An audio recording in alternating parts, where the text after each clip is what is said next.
He spoke to them. The kingdom of heaven is like leaven, which a woman took and hid in 3 measures of meal till it was all leavened. And then the message version says, God's kingdom is like yeast that a woman works into the dough for dozens of loaves of barley bread and waits while the dough rises. Very cool. All right. So yesterday we dealt with the seed, and that seed that grows outside. Now we're dealing with something that works on the inside. So the nature of the kingdom, internal, external, covers both. I found it interesting that the external was first here, and then they moved to the internal. Just an observation. I don't know that it means anything, but an observation, because we know that transformation begins on the inside. That we know. But we're talking about the kingdom being made manifest. Just a note here. So there are rules of interpretation. Somebody came up with some rules or some structure. Maybe you should put it like that. One of the things that you may run up on is something called the rule of first mention. And in the rule of first mention, however something is uh, put forth positive, they have established that every other mention of it going forward would kind of follow the same rules. So leaven, as an example, or yeast, was often mentioned in terms of sin. See, so children of Israel, it was sin. It was something that you needed to extract, get out of, remove. And so here we have Jesus talking about leaven in a positive sense. So in your studying or in your listening and hearing about these parables, you may hear both sides, and it's important to understand that the body of Christ, you got thinkers, you got minds, you got people. We can see things differently, have different perspectives. If you're talking kingdom um, theology, you're going to come up on the positivity. If you're talking about dispensationalism, you're going to come up on the negativity. uh, at Moody, when we were going through some of these, they were arguing the fact that this was negative. This was not a positive because they were following the rule of first mention. That was one of those times when I got into a discussion, aggressive discussion with the with the professor there. But we had our conversation and moved on. But anyway, I'm only bringing that up because as you go, I don't want you to run up on that and then you say, Bishop told us. No, Bishop gave you both sides, but I also gave you my perspective based on what I believe the kingdom is about. And I think you can do your own homework here and see that Jesus is talking about something that's very groovy or dope, depending on which generation you happen to be a part. Okay, so here we go. Somebody want to jump on it? We're talking about, another parable about the nature of God's kingdom. Who wants to jump this one and go? I'll get started because Thank we'll run out of time soon. Uh, we talked about earlier in the week what the kingdom is not, and I like to compare those as we go along. What it's not like, and then we talked about what it is like. It's like a mustard seed, and today is like leaven. And as we go word by word, the word leaven, it was always an interesting word to me because when I was little, uh, and you say leaven is the yeast and it makes things rise, but in our language, leaven means to flatten out. So it was always a little confusing. But the word leaven origin comes from the word leaven, to rise or to levitate. So when you think of leaven, think of levitation and you. floating. So it's interesting that that word is once again used to express and describe the expansion of the kingdom. Yesterday we were talking about a little farming and gardening. Today we're talking about the culinary arts and in the kitchen. And he never strayed far with helping us understand how this works. He didn't go into astrophysics or psychotherapy to give an example. He could have. And every now and then it seemed like he had it that way, but he always connected with his audience. And today we're in the kitchen. Yeah. cooking. That's good. Somebody else got something to add to that? Your observation uh, about this parable? Maybe your thoughts about this parable as compared to yesterday's. Uh, I'd like to connect a couple of words that are used. And yesterday it says that the seed, when it is grown, when it is grown, not if, but when it's grown. With the leaven, it says till it was all leavened. So the process, it's going to happen. It's not a maybe, it is a definite, as Jesus is saying, this is going to produce. Starts out here, end result, birds, and everything is leavened. Just my observation. mhm. Good, good. Somebody else want to jump in there? I would just say that to add to that, that um, it appears this I'm not a baker, so I don't know Mhm. kind of understand what this leaven and this yeast and stuff does, but it appears just from the words that were spoken that it is uh, it influences the flour or whatever it's entering into, it's influencing it, and then it's expanding, which is it appears that it was consuming to where it was all leaven at some point. So if I just imagine what the kingdom is like, then it influences and it expands and it consumes. So those are the things, those are the few words that I picked out of that. That's good. That's good.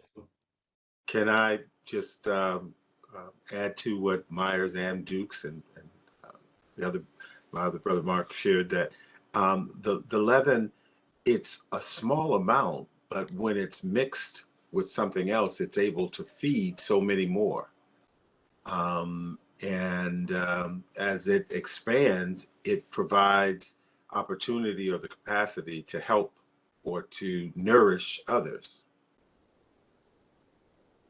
Good, good. Keep it coming. Keep it Can I coming. go? Right. Yeah, let's go. So what I and I'm trying to get an understanding of it. So it's going to be another session of me talking out loud. But from yesterday, how we were speaking of the mustard seed and how it can move, it can be thrown into multiple places, and it will grow and expand. And today, it to me sounds like it is like it starts in a single centralized place and then expands. Hmm. That's where I see the difference from yesterday from today. Now both of them are still good, they're both effective, but it's just two different ways of how it is working. How you said external, I think of those mustard seeds being scattered and it may end up not in the place that you thought it was going to be. And today with this leaven, it being took and hid in a place and then expanded. Hmm. Hmm. So, so what's your question? So my question is, in terms of I guess the compare from yesterday and today, um this internal, is this internal speaking of inside of me or inside of a specific location? Okay, those are all very legitimate questions, very real questions. Um, so the first thing I would say is we should take all of these lessons and consider the whole redemption, restoration, the strategic plan of God, what we're understanding the mission to be. And then you want to consider these things in light of those things. So you don't want to isolate it. Um, it's giving you different views and perspective of the same.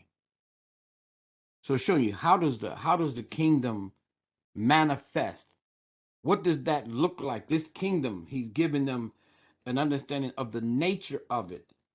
He said, pray your kingdom come, your will be done in earth as in heaven. That is the strategy. That's what is taking place. Now he comes over and he uses these parables to say, well, this is how that looks. This is how it works. If you can get this imagery, you're just getting the imagery to understand. And I didn't, it took me a while to realize tomorrow that you're a literalist. You're a literal person. Whatever it says, you go right there. You want to narrow focus, right? Just I'm happy expand. you're finally realizing this It about me. took it took me a minute. I got you now though. So you want to come out of the little box on it and expand your thinking. I was thinking about the seeds yesterday, and there. Have you ever heard a song that wasn't identified as or categorized as a Christian song, but the words were so clearly in line with the Bible that it left you scratching your head Yes, wondering how did that rap song wind up sounding like this? yes, I The, have. the seeds blew somewhere. See, we have a hard time dealing with that because Christianity has created a box and it tries to push us all in there to think that the only way, and don't nobody freak out, jump out the window, what I'm going to say, I'm going to say it, but the only way to relate to God is by joining an organization called a church, going in their building, following their rules, and by that you'll have proper relation with God. So what I'm not saying by that is you should not have a community that you connect with so that you can grow and develop. You do need that. It looks differently in different spaces, different places. It accomplishes what it needs to. It's a much larger conversation. Have you ever watched a movie and you say to yourself, this person must be a Christian? Look at the story, the parable that was just shared that made me want to talk to God or talk or think more deeply about him or treat people different. You see how'd that happen? Well, there's seeds. And back to the leaven, where it's placed someplace that is out of sight, that is not easy to, discern, what is that? Where'd that come from? What he's saying to us, what Jesus is conveying is that this is a comprehensive strategy that goes beyond your restrictive view of who I am and what I'm doing. And I'm showing up in places that are not defined by you church folk. And remember now, he's talking to an audience that's been led by some boxy kind of folk. And they don't understand what they're looking at. And he was prophesied. He and his kingdom, they've been prophesied for generations. And all of a sudden, here he comes, and John said, there he is. There it is. There's you remember that the kingdom that our daddies and mamas talked about? Here is the fulfillment of that. But Jesus described himself as a seed. That's a whole other conversation. And he said, but that seed got to die in order for it to live. All of these things that describe the nature of the kingdom, how it works. So, as Meyer said, you drop this leaven. He said he's not a baker, but he got that principle down. You drop the leaven, and it's going to permeate, work its way in all of this wheat, or we may do flour, which we shouldn't, but it's not the best, I should say. But it's gonna permeate all. Maybe some of these bakers will tell you. One thing I do know about baking, because I love to cook. Y'all know I can get it in the kitchen, but don't fool with baking unless you know what you're doing, because it is an exact science. You can get creative and just throw something in the pan when you're cooking, but if you're gonna bake, you gotta follow the rules. So all of this is in this conversation. all of it, what Jesus is saying. And it's rich, y'all. Come on. You Yeah. got 8 minutes. Go. Yes, I wish some of the bakers would speak out. I don't. I'm not a baker, but I do know about chemical reactions. Um, and I visited once. I had to go and do some testing at a bakery once. I think it was maybe one of the big bread, Wonder Breads, whatever. And in doing some testing, I got a tour and they were teaching me about the leaven, the yeast. And your bakers know that yeast come in small packages. It doesn't take much, just a little bit goes a long way. And they were explaining to me that the yeast that they use they were telling me how many years old this yeast was, and they never let it die. And the yeast determines when it's time for the bread to rise. They're on the clock of the yeast. The baker at this whole big old company, whole big old factory, they were uh, influenced by the action of the yeast. When they bake bread, when the bread rise, was all set to the rhythm of the yeast. But the yeast was carried over from time to time, from year to year, and it was the same yeast that they were using today that they had used years ago because the power in the yeast replicated when the yeast was activated.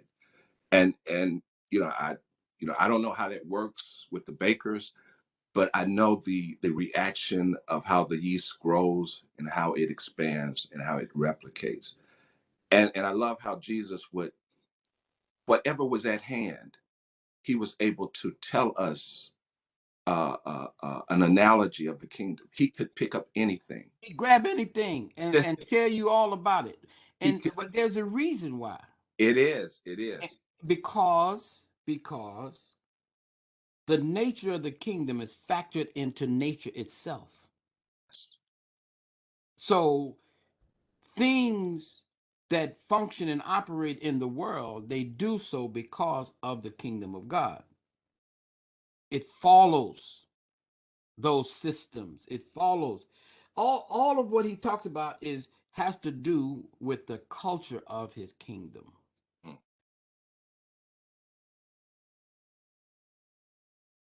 Y'all got to go all the way back to the beginning of this and hold on to it in order to understand the fullness of what's being said here now. Don't isolate any of it. Bring it together. Mark made reference to day one. We will learn what the kingdom was not. Once you understand what it is clearly, then you understand how it operates, how it functions, the nature of it. So Jesus says, the way my kingdom is manifest, the way the government, what words did we learn? Where are my notes? The government, somebody gave us, that was Angela that gave it to us, and I got it written down on a piece of paper somewhere around here. The government of God, Universal dominion of God. the universal dominion of God, Universal dominion of God. yeah, the supreme authority, Supreme authority.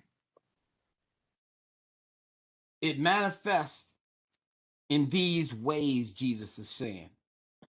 He's trying to help them to possess the right lenses to see clearly how the kingdom comes. Because if you try to make the determination without understanding the nature of it, you'll try to apply things of this world. You'll try to apply things of another kingdom to try to discern how God does what he does. Now, he's not, Jesus didn't come flamboyant. The word I was reaching for yesterday couldn't grab. It's not about the spectacular. If you look at all of what the devil was trying to get Jesus to respond to, he kept tapping into these things. Go ahead, man, jump off and watch. People are gonna see you jump off and get caught because it's promised that he gonna cover you, right? So be spectacular. Jesus said, no. The kingdom or its king, neither are spectacular, neither are performing for anybody, neither are trying to be impressive. In fact, just the opposite. Very unassuming, low key, but effective. Little packet, preserved over a long period of time. Insignificant in most folks' eyes, and if he hadn't gone to the Wonder Bread plant to see it, He probably wouldn't have believed it, but once he saw it, he realized that the yeast dictated the whole process, but it was small, insignificant. Nobody would pay attention to the little packet sitting on a man's desk. Put it to work, provided some food, very, very influential, and it dictated how things would flow. Ooh, that's the kingdom. Chris, what you got? Well, I was going to say, going off what Mark said and everyone else says. When when I read it, the word "hid" is in there, and I've heard a couple of people say, talking about the yeast being hidden. But if you think about it, a woman or a man or whoever's baking bread, they don't hide the yeast. It's not hid. It's intentionally mixed in the bread. It's an intentional act that this person, whoever the baker is, they're intentionally putting in there. And then that chemical reaction that Mark was talking about, the yeast eats the sugar, the byproduct of that is carbon dioxide, and it all expands. It causes the bread to expand. And that's where you get that. And so I think of it as God being intentional with the kingdom. He didn't hide anything. He intentionally put things in place, part of his plan, so that the kingdom would just expand naturally. His message would permeate the world. It's seen here in America. His message has traveled to South America. It's left Africa and the Middle East. It's in Europe. It's everywhere. Yeah. And so it's an intentional act. And what he's telling you is that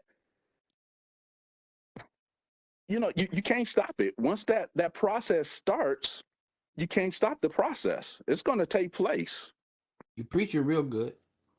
And that's where I'm at. That's what I get from it. So I'll add to it a little bit. Once that yeast gets put in that wheat, I double dog dare you to go find it. It's hidden. Okay, it's tucked away. So there's 3 ways the kingdom of God's manifest. These are for your notes long term. Influence, infiltration, demonstration. So That's all some these. good learning. This is some good learning right here. Oh yeah, you can get what you need right here. It's good for what ails you. So all of the teachings and all of the manifestations of the kingdom, you'll see them fall in one of these categories. Influence, that's that yeast. Infiltration, that's by stealth.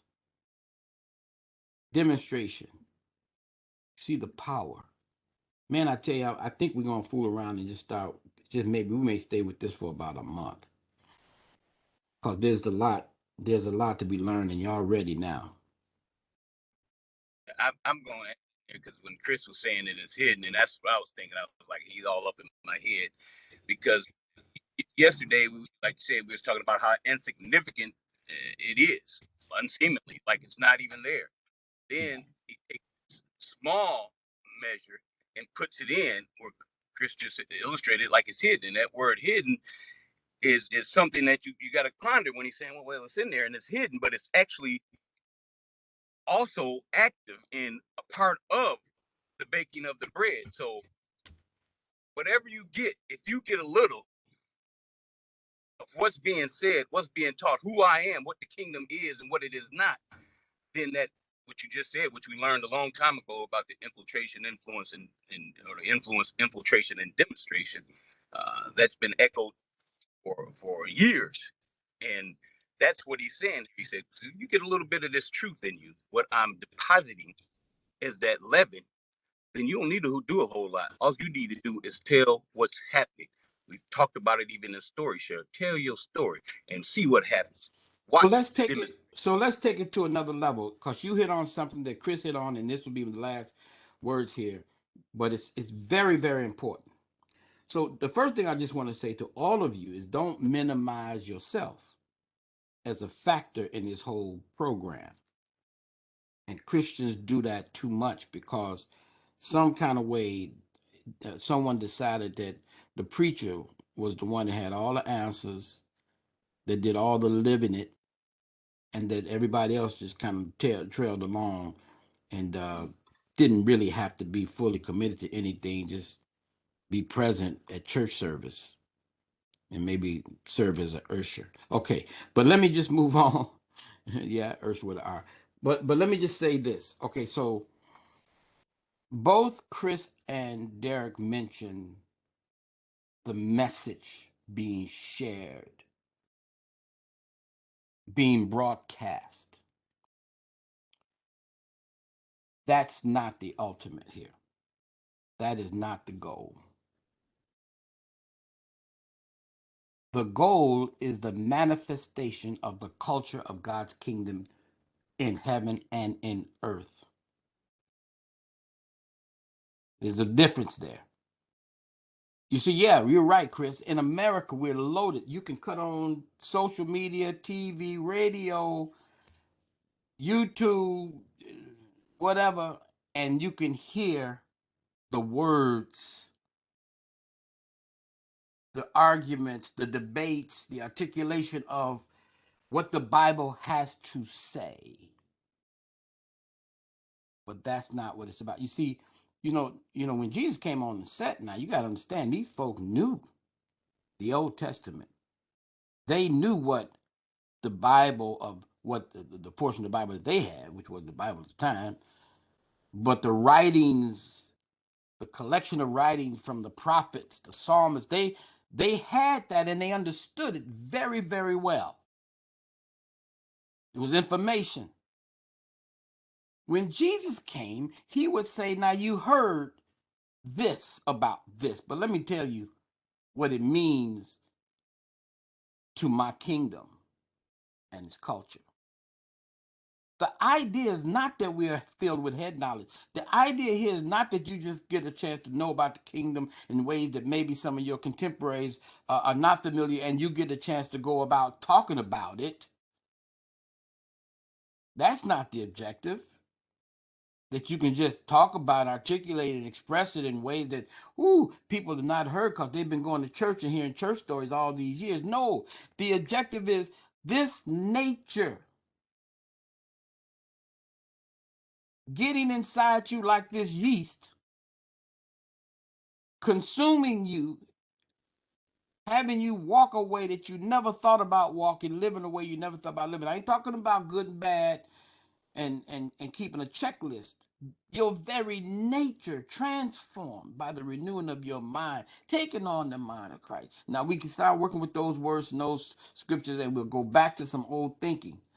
But this is deeper than that. And Jesus said there's something transformative about this kingdom that will make you a new person that doesn't have to have a checklist to know whether or not you're doing it right. You just change.